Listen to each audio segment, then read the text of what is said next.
नेपाली कांग्रेस मध्य प्रदेश के संसदीय दलक नेता चयन प्रक्रिया शुरू भेल छै।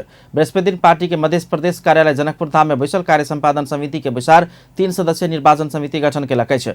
संसदीय दलक निर्वाचन समिति संयोजक में प्रदेशक उपसभापति चंद्रशेखर कुमार यादव रहल छै।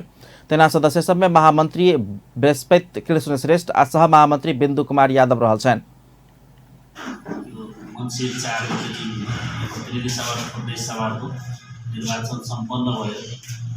निर्वाचन सम्पन्न भयो।